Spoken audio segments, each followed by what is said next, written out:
안녕하십니까 PC볼입니다. 이번에는 2021년 정기기사 1회 전자계산기 조직 응용기사 이제 필기 기출문제 풀이. 오늘은 이제 5과목 마이크로 전자계산기 과목을 풀어보겠습니다. 21년 1회 필기 때 5과목은 지금 문제가 이렇게 키워드로 정리하면 이렇습니다. 여기 이제 좌표 이거 지금 이 내용은 동영상 설명에 링크를 이렇게 넣어놨으니까는 이제 부분적으로 보실 분은 그거를 좀 활용하시면 되겠습니다. 전반적으로 문제가 되게 쉬웠어요. 5과목 같은 경우에는 제가 이거 기출문제 풀이 문제 같은 경우에는 이제 동영상 만들기 전에 제일 처음 하는 게 그냥 한번 풀어봐요. 한번 풀어보는데 와 저도 만점 잘 안 나와요. 풀다 보면은 아리송 해가지고 틀리기도 한두 개 틀리기도 하는데 이거는 만점 나오더라고요. 그리고 고민할 게 별로 없었어요. 문제를 푸면서. 그래서 굉장히 쉬웠습니다. 그 전반적으로 보면 이제 인터럽트는 이제 3, 4, 5 과목 골고루 나오기 때문에 좀 정확하게 공부를 하시는 게 맞고, 폰노이만 구조라고 한 거는 이제 문제에서 폰노이만 구조라는 키워드는 없어요. 근데 그 내용 자체로 제가 이거 정리해 놓은 거니까는 그렇게 하시면 되겠습니다. 그럼 뭐 나올 것만 나왔습니다. 먼저 이제 첫 번째 문제. 인터럽트죠. 인터럽트의 발생 원인이 아닌 것은, 일단 인터럽트라고 하면은 영어로는 이게 뭐 끼어들다 이런 뜻이죠. interrupt 뭐 끼어들다라는 뜻도 있고 침입하다는 뜻도 있습니다. 침입하다. 그리고 뭐 일시중지 이런 뜻도 있습니다. 일시중지 뭐 이런 것도 있는데, 이거 컴퓨터에서 인터럽트라고 하면은 이거는 조금 범위가 넓어요. 근데 보기를 봤을 때 CPU의 인터럽트를 말합니다. 보기로 봤을 때. 그래서 이걸 이제 CPU가 이렇게 그 동작을 하지요. 그 나중에도 이번 시간에도 나올 건데, 메이저 스테이트 해가지고 그 CPU가 이제 상태가 있지요. 처리하는 상태. 이래가지고 네 가지가 있었지요. 그 차는 와중에 그 어떤 프로세스를 처리하는 와중에 이 포함된 작업을 멈추고, 뭔가 원인이 있어가지고 멈추고 이제 그거에 대한 대처할 작동을 하는 게 이제 인터럽트지요.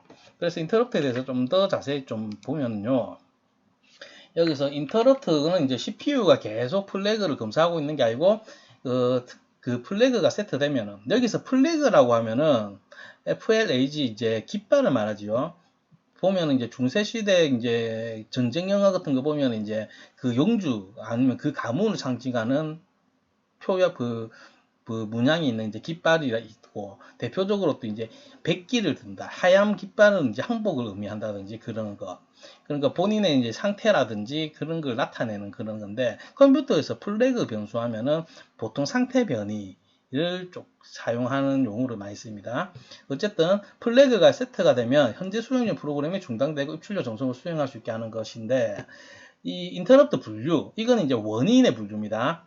외부적인 요인과 내부적인 요인이 있고, 그 다음에 소프트웨어, 이건 이제 OS를 말합니다.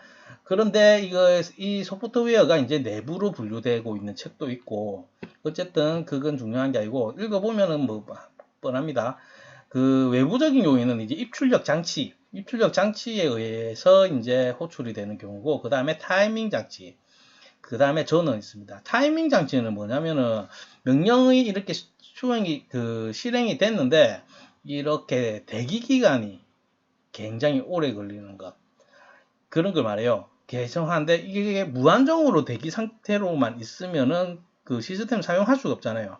그래서 뭐 10초면 10초, 30초, 30초 이렇게 정해진 대로 이 정도까지 응답이 없으면은 그 중단시키는 것, 그런 원인이라고 보시면 돼요.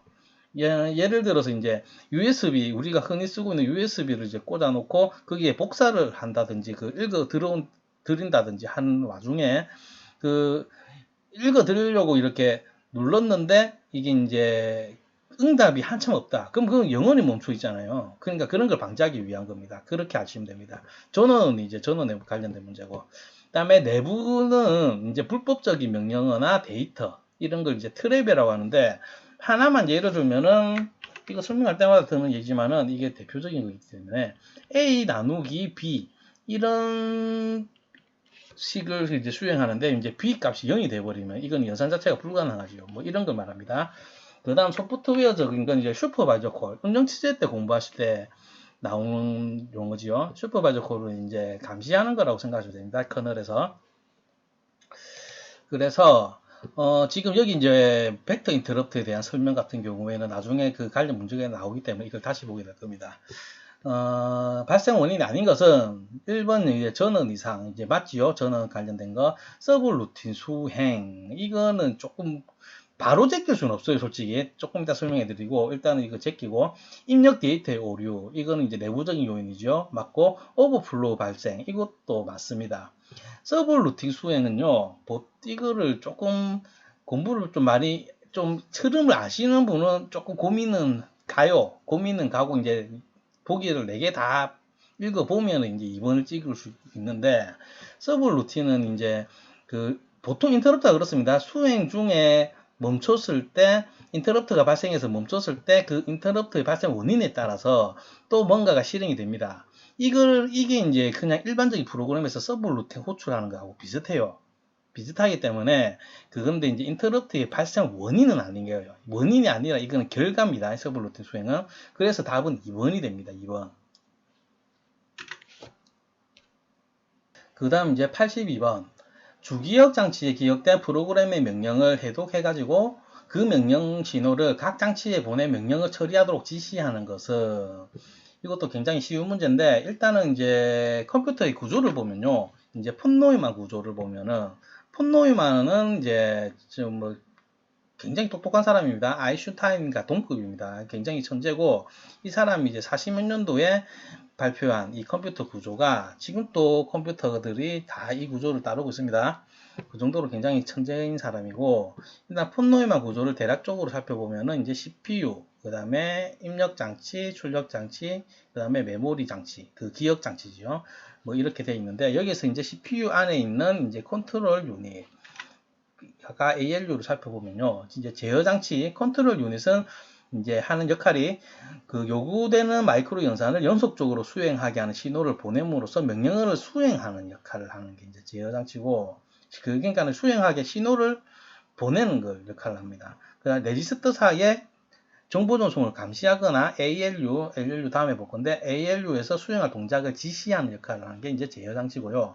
그 다음에 산술 논리 장치 ALU 이거는 이제 간단하게 연산 장치라고 같은 말입니다. 연산 장치 같은 말이고 명령어를 실행하기 위한 마이크로 연산을 수행하는 거 실제로 명령어를 이제 실행을 하는 거 말이에요. 산술 논리 장치. 그래서 이 문제에서는 이제 처리하도록 지시를 하는 것이기 때문에 답은 1번 제어 장치가 됩니다. 제어 장치. 폰노만 구조는 이제 컴퓨터 구조 관련해 가지고 공부를 하실 때는 폰노만 구조를 머릿속에 항상 떠오르십시오. 내가 공부하는 부분이 기억 장치에 관련된 문제다 하면은 항상 머릿속에 이 부분 공부하고 있구나 이렇게 떠올리셔야 돼요. 뭐 가상기억장치라고 하면은 이제 보조기억장치 중간에 사이에 두고 뭐 이렇게 머리를 항상 떠오르십시오. 공부를 하면서 자기가 뭘 공부를 하는지 몰라요. 이거는 이제 자격증 공부를 하다 보면은 학원 이제 전공자가 아닐 경우에 물론 전공자도 공부 열심히 하는 사람은 모르는데 공부를 이게 조금 체계적이지가 않아요. 그러니까 띄엄띄엄 문제 위주로 이렇게 공부가 되기 때문에 공부를 하면서도 이게 왜 공부하는지 모르고 그냥 문제 풀기 위해서 공부하는 경우가 많은데 저는 좀 물론 자격증의 목표인 거는 인 사람한테는 그게 이제 효율적일 수 있지만은 저는 좀 아니라고 봐요. 그리고 지금 PC본에서 수업도 그렇게 하고 있고 쓸데없이 길게 하잖아요. 쓸데없는 말 그만하자. 그 다음 83번 CPU 동작 사이클에서 기억장치로부터 가져온 내용을 수행하는 동작 과정은 이런 문제는 1초 만에 풀어야 됩니다. 그래야지 이제 시험 공부 준비가 됐다고 볼 수 있어요. 어쨌든 이제 CPU 동작 사이클, 이거 이제 메이저 스테이트라고 하는데, 이거를 조금 자세히 살펴보면요. 이거 굉장히 중요합니다. 여러 번 봐도 됩니다. CPU가 무엇을 하고 있는지를 나타내는 겁니다. 메이저 스테이트는. 그래서 이제 네 가지가 있습니다. 패치, 인다이렉트, 익스큐트, 인터럽트. 그래서 하나씩 보면은 이제 패치는 이제 인출 단계라고 하고, 명령어를 주기억 장치에서 CPU의 명령 레지스터로 가져와 디코딩 하는 걸 말합니다. 패치 단계에서 하는 거고, 그 다음에 인다이렉트 스테이트, 간접 단계는 패치 단계에서 이제 그 마이크로 오퍼레이션, 그 명령어에서 주소부가 그 간접 주소인 경우에는 이제 실제로 실행을 하려고 하면은 그 주소를 이제 직접 주소로 바꿔야 됩니다. 그래야지 그 데이터를 찾아가니까요. 그게 이제 인다이렉트 단계고, 그 다음에 execute, 이제 실행 단계입니다. 실행 단계는 이제 명령을 실행하는 걸 말하고, 지금 이런 과정을 거쳐서 패치에서 직접 명령어 같은 경우에는 패치되자마자 바로 실행이 되고, 이제 주소부가 간접일 때는 인다이렉트 단계를 거쳐서 실행이 되겠고요. 여기서 이제 다시 다음 명령어를 수행하기 위해서 패치 단계로 가기도 하지만은 인터럽트로 인해서 이제 인터럽트 상태로 가기도 합니다. 그래서 이거 인터럽트 단계는 인터럽트 발생 시 복귀 주소를 PC에 저장시키고 인터럽트 처리 프로그램을 실행하는 게 이제 인터럽트. 이렇게 네 가지는 반드시 알아야 됩니다. 컴퓨터를 공부하셨다면은. 그래서 이거를 이제 깊게 공부하시는 분은 이거를 한 번쯤 봐주십시오. 마이크로 오퍼레이션, 그 명령어가 이제 패치 단계에서 어떻게 이렇게 명령어를 써지는지. 이거는, 과거에는 필답형에서도 나왔어요. 그리고 전자계산기 기사, 그 조직 응용 기사 말고 전자계산기 기사에서는 이걸 좀 알아놔야 될 겁니다. 어쨌든 이제 메이저 스테이트는 살펴봤고, 여기서 이제 내용을 이제 수행하는 동작은 실행하는 거잖아요. 실행하는 거니까 execution cycle, 답은 3번이 됩니다. 이런 건 1초 만에 풀어야 됩니다. 그 다음에 84번, 가상기억 체계에서 사용되는 보조기억 장치로 가장 적당한 것은, 일단 가상기억 체계, 가상기억 장치는요, 이렇게 보면은 이제 CPU가 있고 CPU가 이제 연산할 때 참조하는 게 이제 주기억 장치가 되겠죠.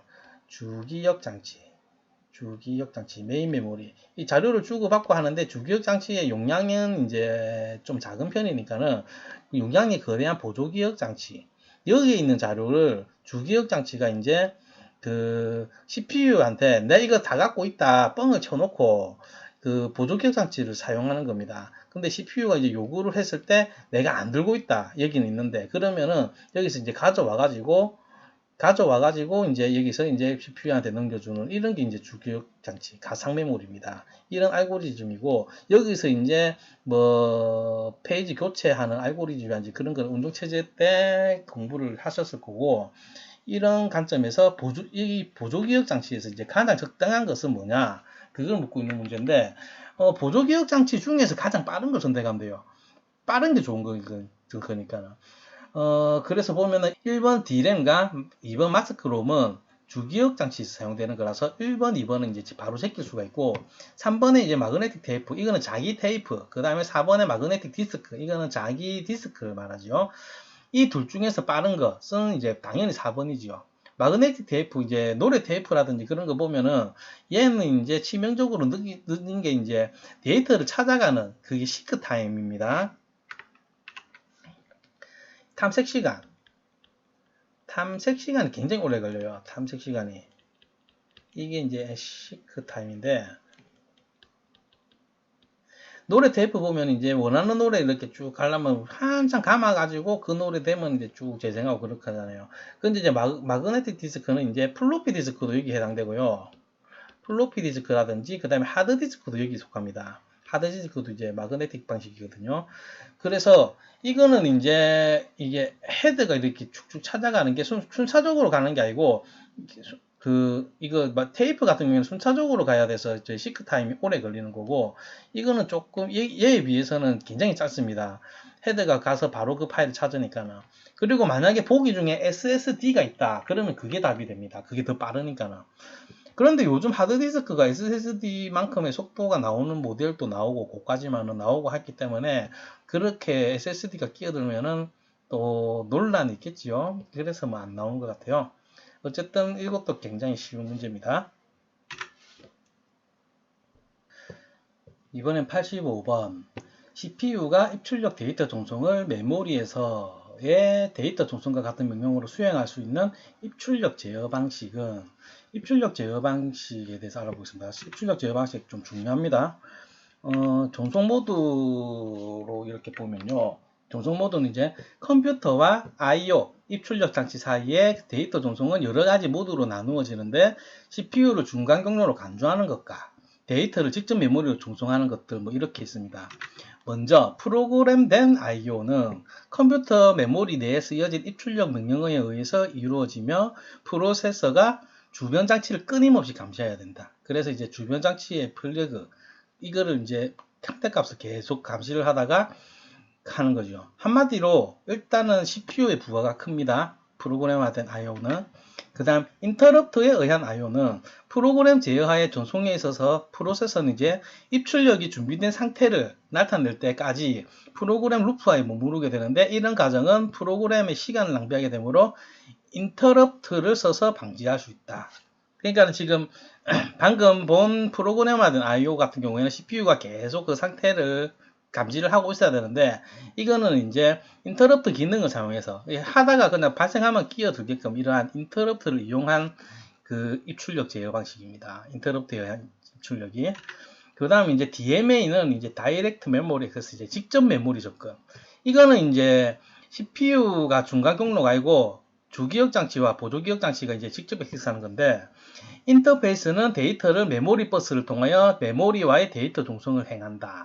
CPU는 인터페이스의 메모리에 시작 주소를 전달하고자 하는 워드의 양을 전해줌으로써 DMA 전송을 시작하며 CPU는 그때 다른 일을 하게 된다. DMA는 그겁니다. 그냥 다이렉트로 이렇게 보조기억 장치와 꼭 보조기억 장치라고 할 수는 없지만은 주기억 장치와 그런 그 외부 장치와의 그 다이렉트로 이렇게 통신을 한다. 물론 그 전에 시작할 때라든지 끝날 때는 이제 CPU와 어느 정도 의사소통을 해야 되겠지요. 일단은 이제 전송 모드로는 이제 크게 3개가 있다고 보시면 되고, 그러면 문제의 보기에서 다시 보면은요, 프로그램드 I/O 있고, 그 다음에 인터럽트 I/O, 그 다음에 또 DMA 이렇게 있었지요. 이 3가지는요, 방금 본 이 3가지는 어떻게 분류가 된 거냐? 지금 여기 이제 프로그램된 I/O, 인터럽트에 의한 I/O, DMA I/O. 방금 본 거는 이제 CPU의 간여라고 해야 되나? CPU가 중간 경로에서 어떤 역할을 하는지에 대한 분류입니다. 그러니까 프로그램된 I/O 같은 경우에는 이제 CPU가 지속적으로 이제 이렇게 그 관련을 하고요. CPU를 통해야 되고, 인터럽트는 이제 CPU 활동 중에 인터럽트 걸고 이제 입출력을 제어를 하는 거고, DMA는 이제 다이렉트로 주기억 장치와 보조기억 장치라든지 뭐 출력 장치라든지 간에 이것과 이제 다이렉트로 이렇게 하는 거라면은 지금 여기서 나오는 보기에서는 이제 1번 프로그램드와 인터럽트 I/O 이 2개는 그렇다 치고 메모리 맵드와 아이솔레이트 2개가 있습니다. 얘네들은 어떤 분류냐? 먼저 메모리 맵드는요.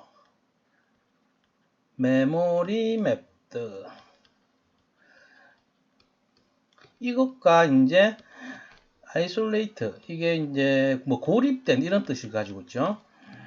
이 2개의 이제 대비되는 관념은 주기억 장치를 어떻게 사용하냐는 겁니다. 지금 이제 메모리 맵드 I/O 같은 경우에는 이제 기억 장치에서 특정 부분을 점유하고 사용을 합니다. 그 입출력에서 이제 그 데이터 종송하듯이 이제 이걸 점유해서 사용하고 있고, 아이솔레이트는 주기억 장치 말고 별도의 기억 공간을 활용을 해요. 가지고 있습니다. 이게 이제 입출력에 사용되는 메모리입니다. 그래서 이게 2개가 상반되는 개념이고, 말 나온 김에 입출력을 더 정리를 하자면은, 채널이 있습니다.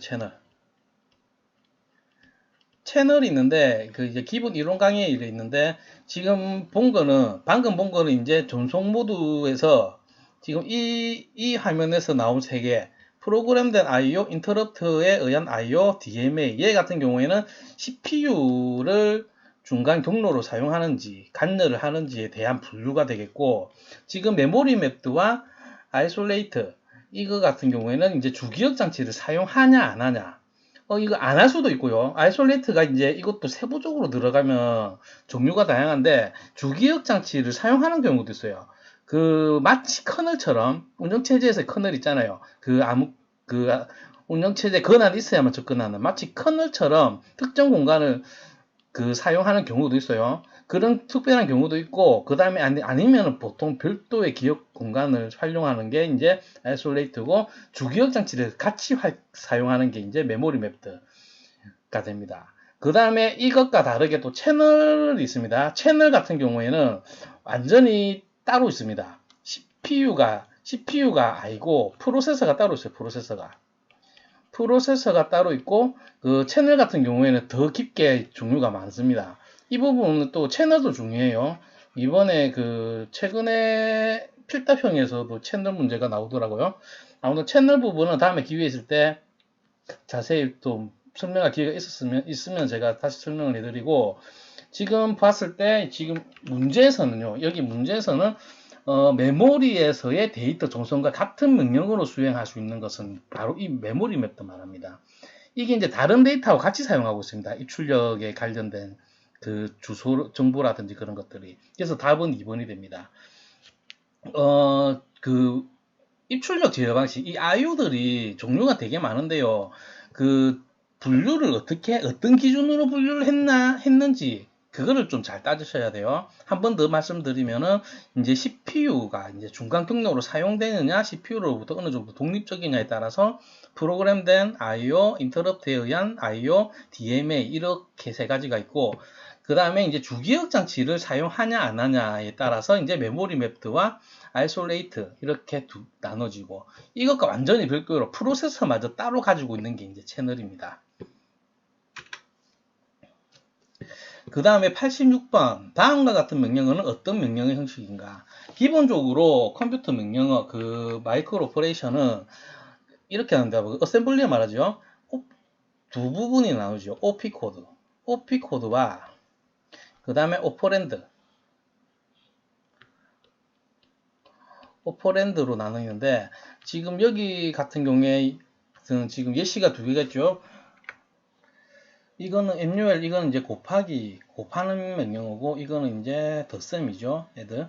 MUL, BCT 이래 돼 있으면은, 이게 이제, 어셈블리어는 시스템에 따라서 좀 다릅니다. 이게 이제 B와 C의 합을 T라는 레지스터에 넣어라. 이런 것일 수도 있고, 또 어떤 시스템에서는 B라는 레지스터에 C와 T의 합을 넣어라. 이럴 수도 있어요. 그래서 이게 이제 이런 동작을 묻는 문제에서는 이걸 정의를 해줘야 돼요. 시스템마다 다르기 때문에. 어쨌든 간에 오퍼랜드가 3개가 있고요. 이거는 이제 합이겠지요. D와 A의 합의 값을 이제 T라는 레지스터에 넣어라. 뭐 이런 명령어입니다. 이거 오퍼랜드 3개. 오퍼랜드가 3개니까 당연히 이제 3주소 명령어가 되겠지요. 오퍼랜드가 안 가지는 명령어는 이제 0주소, 하나만 있는 거는 1주소, 2개만 있는 거는 2주소. 그래서 이제 이것도 굉장히 간단한 문제입니다. 그 다음 87번 중앙처리장치 하드웨어 요소들의 기능별 분류 시 해당하지 않는 기능은, 이것도 이제 굉장히 쉬운 문제인데, 폰노이만 구조에서 이제 CPU만 이렇게 떼서 보면요. CPU는 이렇게 되어 있습니다. 제어장치와 기억장치, 레지스터 셋, 환치와 그 다음에 ALU, 산술논리 연산장치, 이렇게 이제 CPU의 주요소지요. 그래서 입력장치는 아까 전에 문제에서 이제 폰노이만의 컴퓨터 구조를 봤지요. 그건 이제 전체 시스템을 이렇게 그렸을 때 CPU가 있고 입력장치가 있고 출력장치가 있고 뭐 이런 거지요. 입력 기능은 당연히 입력장치가 담당해야 되겠죠. 그래서 이제 CPU의 주요소는 아닙니다. 그래서 답은 1번이고, 나머지 거 보면 기억 기능, 이건 이제 레지스터 셋이고, 연산 기능은 ALU를 말하고, 제어는 이제 컨트롤 유닛을 말하겠죠. 그래서 답은 1번입니다. 그 다음에 88번은 이제 CPU와 주기억 장치의 속도 차이에 따른 별도의 고속 기억 장치가 필요한데, 이것을 무엇이라고 하는가? 이것도 이제 딱 보면은 답이 이제 3번 캐시지요. 저번 캐시가 뭐냐? 캐시는 이제 여기 이제 CPU가 있다. CPU가 있는데, CPU는 이제 실행된 프로그램은 주기억 장치이죠. 주기억 장치에 이제 등재된 게 이제 컴퓨터 그 프로그램이 시행이 된 건데 여기에 있는 자료를 이렇게 받으면서 처리를 하는데 이제 캐시 메모리 같은 경우에는 주기억 장치보다 성능이 굉장히 뛰어납니다. 성능이 굉장히 뛰어나지만은 고가이기 때문에 용량은 상대적으로 작고 그래서 이제 자주 사용되는 거라든지 뭐 그런 것들 뭐 참조의 국한성 뭐 이런 거 배웠지요. 그런 것들에 해당되는 데이터를 넣어놓고 CPU는 항상 먼저 캐시를 들여다보고 캐시에 없으면은 주기억 장치를 이렇게 들여다보죠.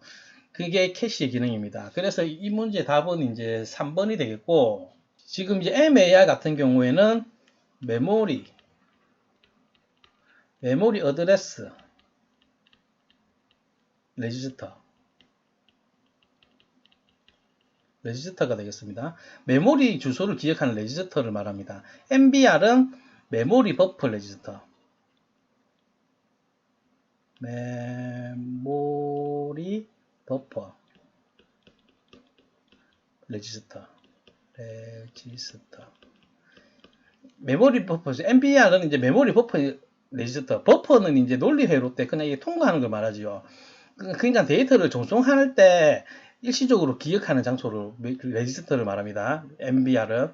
그 다음에 스택은 이제 자료 구조 때 배웠지만은 스택은 보통 CPU에서 이제 그 서브루틴에 관계돼서 많이 나와요. 서브루틴은 이제 그 지금 실행 중인 루틴에서 이제 인터럽트라든지 그 서브루틴 호출로 인해서 다른 데 갔다가 이게 끝나고 나면은 원래로 복귀를 해야 되잖아요. 원리에 복귀를 하는 이 주소를 스택에 갖고 있습니다. 그래야지 나중에 이거는 이제 그 후입 선출이니까는 마지막에 들어온 게 마지막에 그 팝을 하면은 그때 나오기 때문에 이럴 때 사용됩니다. 서브루틴 때 스택의 특징이고 어쨌든 88번의 답은 이제 3번이고요.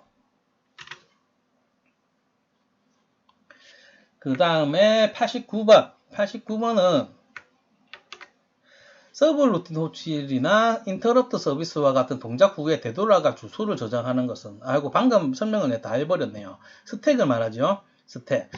살펴보면 딴 것도 살펴보면 상태 레지스터는 이게 이제 같은 이름으로는 플래그 레지스터라고 합니다. 같은 말이 플래그 레지스터. 레지스터. 같은 말로는 이제 플래그 레지스터라고 하고 말 그대로 이제 상태에 관련된 값을 갖고 있는 겁니다. 프로그램 카운터는 이제 줄여서 PC라고 하죠. 그 다음에 시행될 명령 주소를 갖고 있는 게 이제 프로그램 카운터고 메모리 주소 레지스터는 말 그대로 그냥 메모리 주소를 가지고 있는 레지스터입니다. 어쨌든 89번의 답은 1번이 되겠습니다. 이번엔 90번. 주기억 장치의 한 영역으로 입출력 장치와 프로그램의 데이터를 주고받을 때 중간에서 데이터를 임시로 저장하는 레지스터는 이번에도 레지스터 문제네요. 하나씩 살펴보면은 인덱스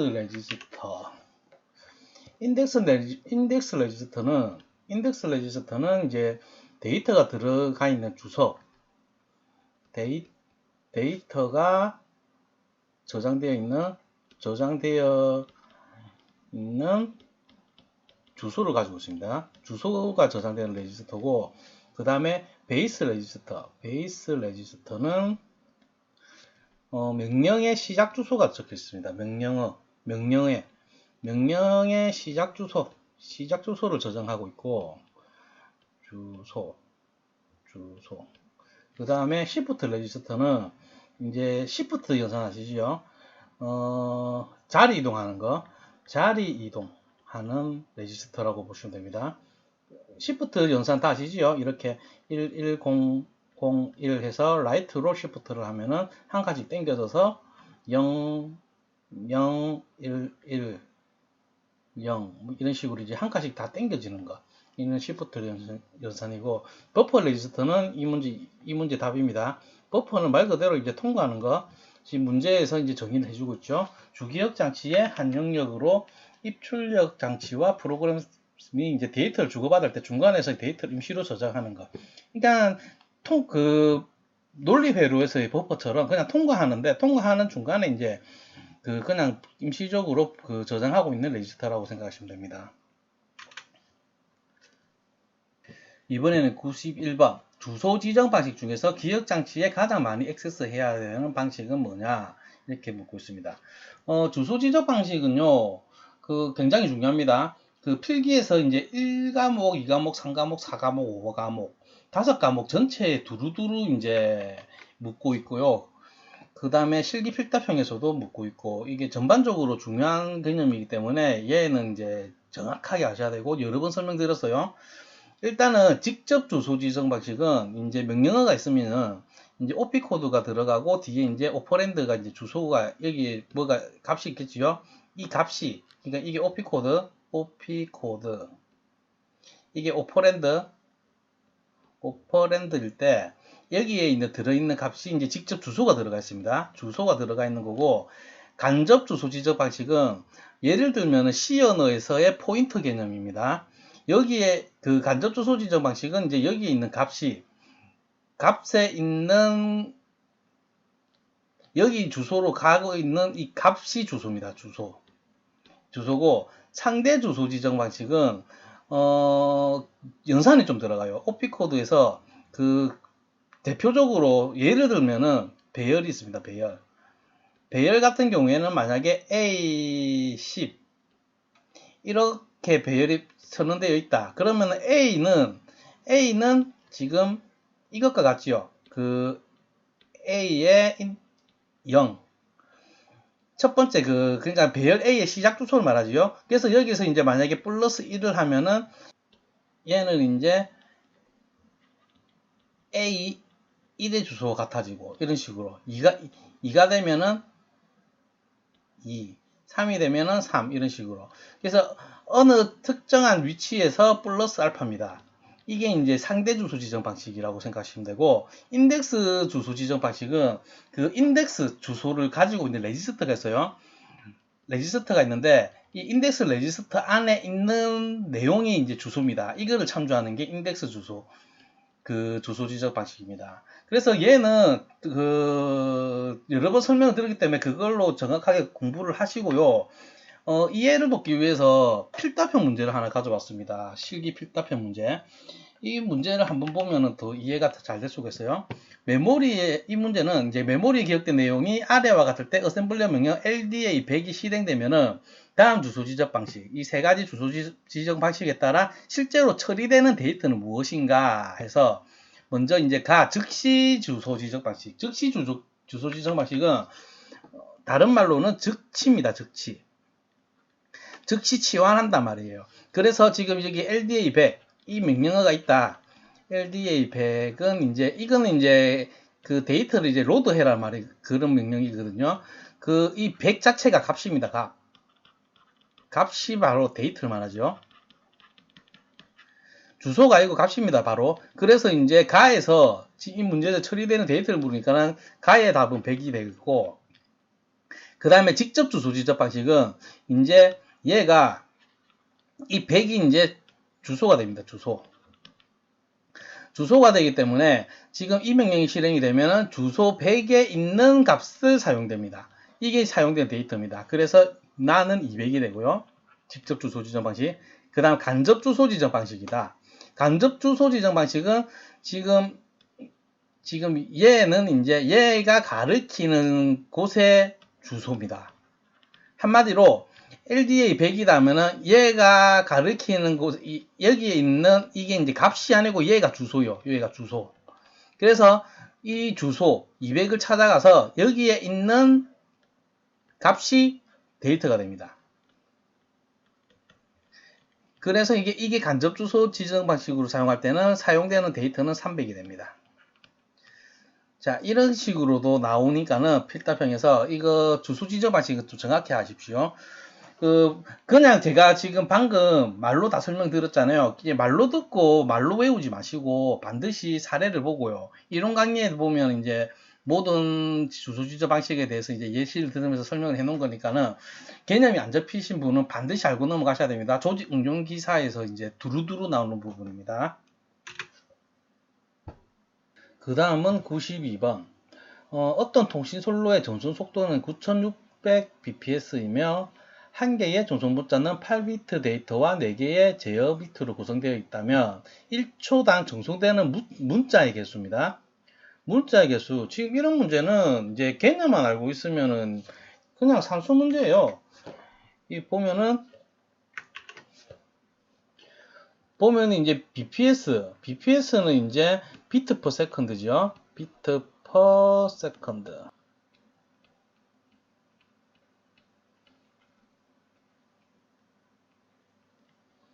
그러니까 1초당 정송 비트입니다. 1초당 정송 비트. 1초당 9600 bps 그 비트를 이제 전송을 하는데 이제 문자 한 개가 어떻게 이루어져 있냐? 8비트의 데이터와 그 4비트의 제어 비트로 이루어져 있습니다.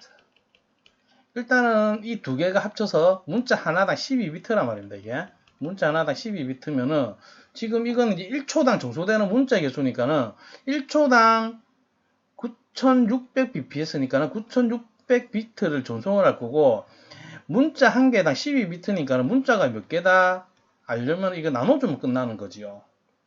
그래서 계산을 하면은 9600 나누기 12는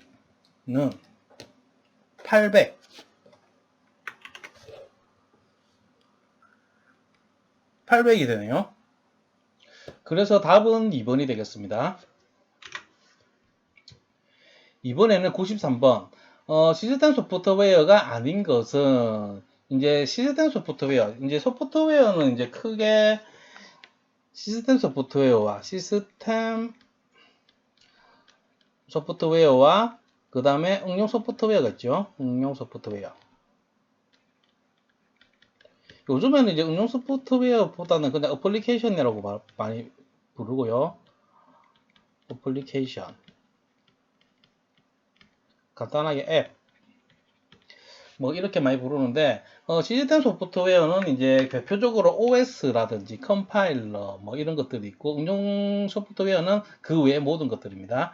그러면 보면은 이제 이것도 1초 만에 풀리는 거. 답은 1번이지요. 스프레드시트는 이제 대표적으로 엑셀이죠. 엑셀, 로토스 123, 하나 스프레드시트 뭐 이런 게 있는데 아마 지금 좀 젊으신 분은 엑셀밖에 모르실 겁니다. 방금 얘기한 것들은 옛날에 쓰였던 거고 그 다음에 이제 컴파일러도 이제 시스템 소프트웨어고 링커, 로더 전부 다 이제 그 시스템 소프트웨어고 이제 답은 이제 1번이 되겠습니다. 이번에는 94번 CPU의 구성 요소가 아닌 것은 일단은 이제 또 폰노이마 구조에서의 CPU 구조를 보면요. CPU의 주 요소는 일단은 이제 컨트롤, 제어 장치와 레지스터 셋. 이건 레지스터의 그 집합이죠. 그 다음에 ALU 이렇게 구성이 되어 있습니다. 이렇게 구성이 되어 있고 여기서 이제 보기를 하나씩 보면은 프로그램 카운터는 이제 보통 줄여서 PC라고 부르죠.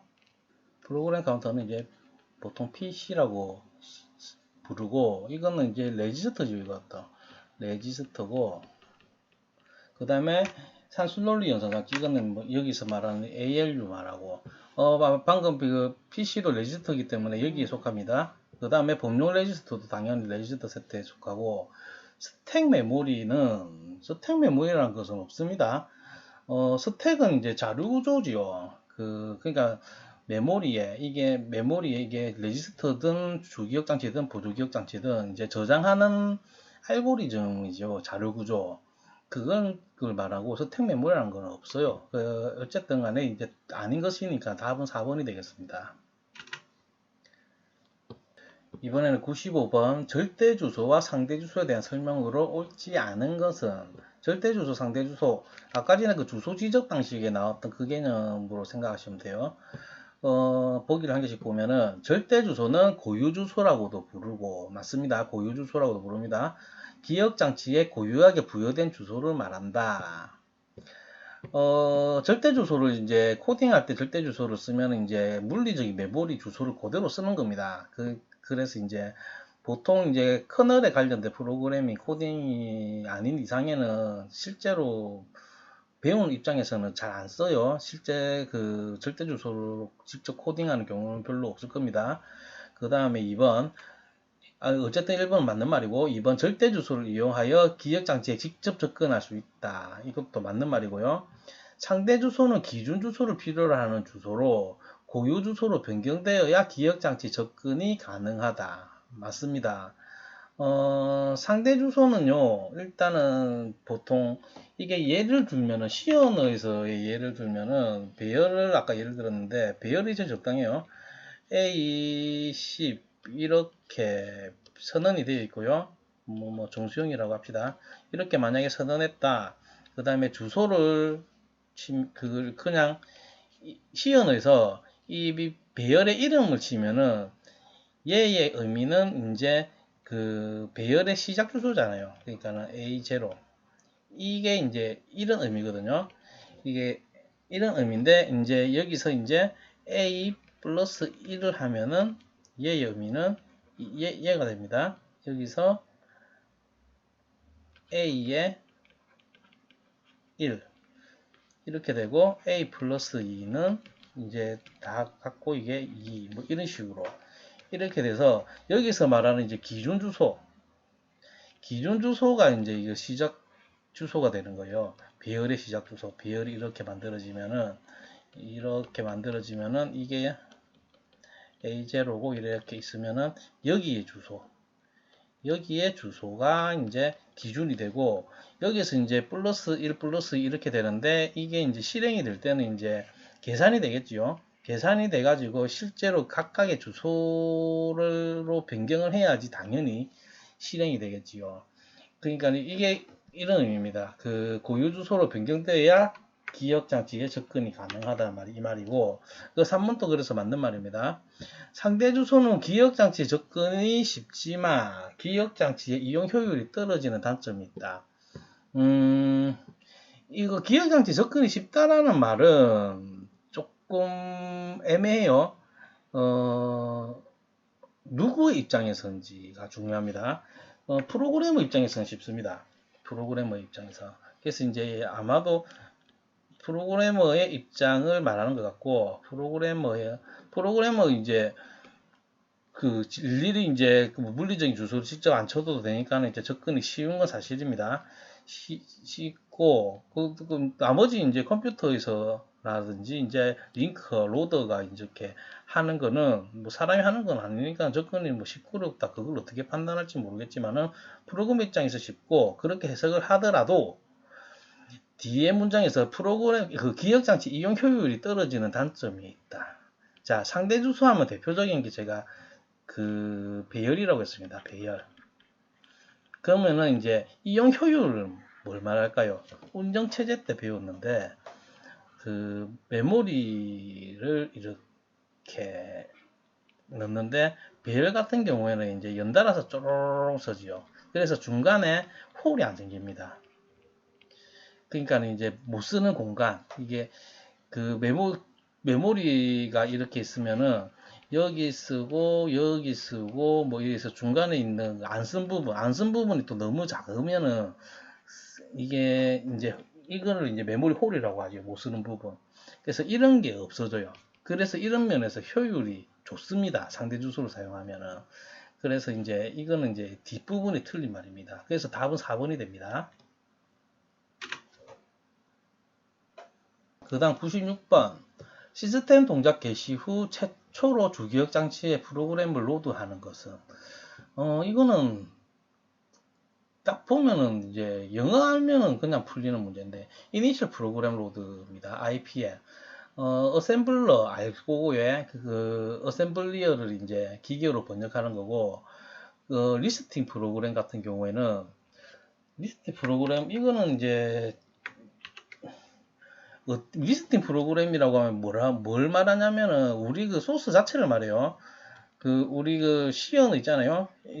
뭐 이래 하고 뭐 프린트 어쩌고저쩌고 이렇게 하고 그 소스 자체 이게 이제 코드의 리스트잖아요. 이런 거 말합니다. 이 소스 텍스트 파일 이걸 이제 리스팅 프로그램이라는데 잘 안 쓰는 용어인데 어쨌든 뭔지는 알고 계시고 그 다음에 유틸리티 프로그램은 이게 유틸리티가 무슨 도구 뭐 이런 거지요.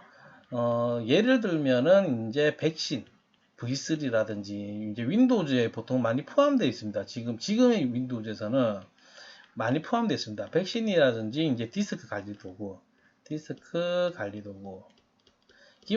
기본적으로 있죠. 그 윈도우즈의 기본으로 이제 기능이 있죠. 이런 프로그램들을 이제 유틸리티 프로그램입니다. IPL은 정확하게 설명을 드리면은 이제 부팅을 할 때요. 부팅을 할 때 이제 처음에 켜지면은 이제 바이오스가 실행되고 이제 하드웨어를 점검하고 나서 처음 읽어드리는 게 이제 OS죠. 운영체제를 읽어드리기 전에 이거를 이제 운영체제가 실행이 된다 말은 무슨 프로그램이 실행된다 말은 이게 이제 주기억 장치에 상주된다는 말이잖아요. 주기억 장치에 상주시켜 주는 프로그램이 IPL입니다. 그래서 제일 초기에 그 OS를 이제 주기억 장치에 상주시키기 위해서 OS를 실행시켜 주는 프로그램이 IPL이라고 알고 계시면 됩니다. 어쨌든 96번의 답은 1번입니다. 그 다음 97번 8085 CPU에서 클럭은 약 2.5MHz이다. LDA 명령을 수행하는데 13개의 클럭이 필요하다. 이때 명령 사이클은 약 몇 마이크로 세컨드인가? 자, 그 계산 문제는요, 아까도 얘기했지만 보통 개념을 정확하게 알고 있는지 묻는 게 목적이에요. 기사 시험에서는. 그래서 이 문제를 보면은 8085 CPU는 이제 이게 8비트입니다. 8비트 CPU고 근데 이 문제에서는 그렇게 도움되는 건 아니에요. 8비트는 그게 안 쓰입니다. 계산해서. 클럭은 약 2.5MHz다. 자, 클럭이 이제 약 2.5MHz라면은 그 클럭은 이제 진동수를 말하죠. 진동수를 말하는데 1초에 2.5MHz입니다. 진동수가 1초에 MHz고 이제 LDA 명령을 수행하는데 13개의 클럭이 필요하다. 그러면은 명령 사이클, 그러니까 13개의 클럭이 13번 진동할 때 이게 13번 진동을 하는 게 이제 몇 시간이 얼마나 걸리냐. 단위는 이제 마이크로 세컨드가 되겠고 여기서 단위를 좀 정리를 하면은 헤르츠는 킬로헤르츠 같은 경우에는 단위가 이제 10의 3승이 되고요. 10의 3승 1kHz는 10의 3승 헤르츠 이렇게 하시면 되고 메가헤르츠는 얘는 이제 10의 6승이 됩니다. 또 많지만은 뭐 메가하고 킬로는 아셔야 돼요. 알아놔야 돼요. 일단 10의 6승이고 그 다음에 시간 같은 경우에는 그냥 세컨드가 있죠. 그냥 세컨드에서 밀리세컨드는 10의 마이너스 3승이 되고 지금 여기서 나오는 마이크로 세컨드는 10의 마이너스 6승이 됩니다. 그래서 이제 지금 이거 같은 경우에는 문제를 이제 풀어볼게요. 그러면 이제 13개의 클럭이 클럭이 이제 13번 진동을 하는데 걸리는 시간을 구하는 거니까는 2.5 메가헤르츠인데 메가는 이제 10의 6승이죠. 곱하기 10의 6승 분의 13개. 이거를 계산하면은 그 1초의 그 시간이 나오겠지요. 근데 단위가 얘 같은 경우에는 헤르츠는 이제 정의를 잘 생각하셔야 돼요. 1초의 진동수예요. 1초 동안의 진동수. 그래서 지금 단위는 초가 아니고 마이크로 세컨드이기 때문에 결과에서 10의 6승을 곱해줘야 됩니다. 10의 6승을. 이걸 이제 마이크로 세컨드로 이걸 이렇게 계산하면 이제 세컨드가 나오고 이걸 이제 마이크로 세컨드로 바꿔줘야 되기 때문에 10의 6승을 곱해줘야 됩니다. 그래서 이거를 계산해 보면 계산기를 켜고 일단은 분수로 계산할 거니까는 분수에 13 분자는 13이고 분모는 2.5 곱하기 10의 6승이죠. 10의 6승, 10의 6승을 하려면 얘를 눌러주고 10의 6승, 6승이 되겠고, 여기서 이제 곱하기 10의 6승, 또 10의 6승, 10의 6승. 이렇게 해서 는 분수로 나올 때 얘를 눌러주면은 5.2, 답은 이제 5.2가 되네요. 그래서 답은 5.2고, 그러면 이제 2번이 정답이 되겠습니다. 이번에는 98번 리스크에 대한 설명으로 틀린 것은에서 시스크와 리스크는 아주 기본이죠. 그 IT 쪽 공부를 하시면 이제 시스크와 리스크를 먼저 보면은 시스크는 이제 컴플렉스 인스트럭션 셋 컴퓨터 해가지고 그 명령어가 많다 이 말이에요. 그래서 시스크는 많은 수의 명령어를 가지고 있고 몇몇 명령어는 특별한 동작을 수행하며 자주 사용되지 않는 게 있기도 하고 다양한 어드레싱 모드를 지원하고 가변 길이 명령어 형식을 지원하고 메모리의 피연산자를 처리하는 명령어 뭐 이렇게 시스크의 특징을 이렇게 알고 계시면 되고 리스크는 이제 Reduced Instruction Set 컴퓨터 해가지고 명령어를 이제 줄인 겁니다. 그래서 상대적으로 적은 수의 명령어를 가지고 있고 상대적으로 적은 수의 어드레싱 모드 그 다음에 메모리 참전은 로드와 스토어 명령으로만 제한되고 모든 동작은 CPU의 레지스터 안에서 수행됩니다. 그 다음에 고정된 길이의 명령 형식으로 디코딩이 간단하고 단일 사이클의 명령어를 실행하고 마이크로 프로그램된 제어보다는 하드와이어 된 제어를 선택한다. 하드웨어로 이제 회로가 구성되어 있다. 한마디로 명령어가 적다는 겁니다.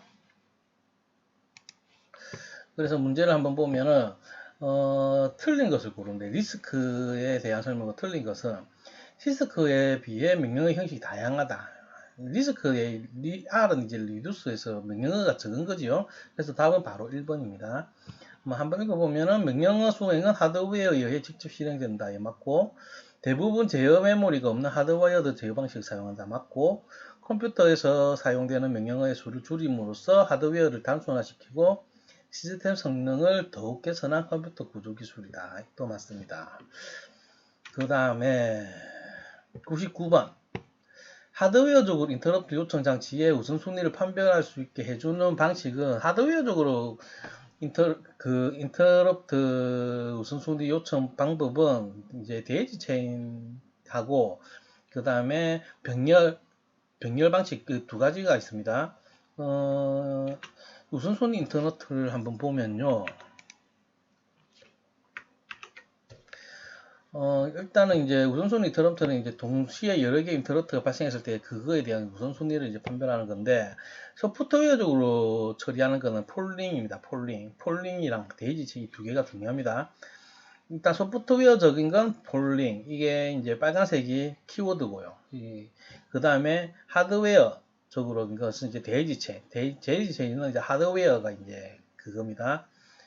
키워드로 보통 나오고 문제에서 직렬로 연결되어 있습니다. 일단은 이제 폴링을 보면은 당연히 소프트웨어적으로 되니까는 소프트웨어에 의한 우선순위 판별, 그러니까 차례대로 플래그 검사를 계속하고 많은 인터럽트가 있을 때 시간이 많이 소요됨. 그리고 CPU의 부하도 큽니다. 대신에 하드웨어 우선 판별에는 이제 데이지 체인, 이제 인터럽트가 발생하는 모든 장치들을 직렬로 연결하는 거고, 그 다음에 병렬 우선순위 방식이 있습니다. 각 장치를 이거는 병렬로 연결하고 개별적으로 세트할 수 있는 레지스터를 사용하고 있습니다. 그래서 다시 문제로 돌아와서 당번 뭐 뻔하지요. 데이지 체인. 예. 그 다음 마지막 문제. 마이크로 프로세서가 I/O 인터페이스로부터 요청된 인터럽트를 해결하기 위해 I/O 주변 장치를 인식하는 방법 중 인식 과정의 속도를 향상시키기 위하여 각 I/O 주변 장치에 특정 코드를 할당하는 방식은 이거는 이제 벡터, 비벡터를 알아야 되는데 인터럽트에서 아까 전에 처음 문제에서 이제 봤던 화면이죠. 분류를 봤는데, 인터럽트를 이제 받으실 이제 분기 주소를 결정하는 방법에는 이제 벡터 인터럽트와 비벡터 인터럽트가 있습니다. 벡터 인터럽트는 이제 원인에서 분기 정보를 얻게 되고, 이러한 정보를 인터럽트 벡터라고 하고, 비벡터는 분기 주소가 메모리 일정한 위치로 고정되어 있는 걸 말합니다. 그러면 그러니까는 간단하게 말하면 벡터 인터럽트는 그 상황에 따라서 인터럽트가 어떤 인터럽트냐에 따라서 분기되는 주소가 다르단 말이에요. 비벡터는 항상 인터럽트면 무조건 같은 곳으로 분기를 하고. 그래서 문제를 보면은 다시 보면은 이게 이제 말이 막 화려한데 그 IO 주변 자체 특정 코드를 할당하는 방식. 이건 그러니까는 어떤 인터럽트냐. 그러니까 주변 장치들이 이제 어떤 주변 장치냐에 따라서 이제 분기하는 주소가 정해져 있단 말이에요. 말을 이렇게 길게 풀어놓은 겁니다. 그래서 이제 다중 인터럽트 방식이 여기에 속합니다. 그리고 이제 다 했네요. 이제 2021년 1회 이제 5과목 문제도 다 풀어봤습니다. 이제 수고하셨습니다.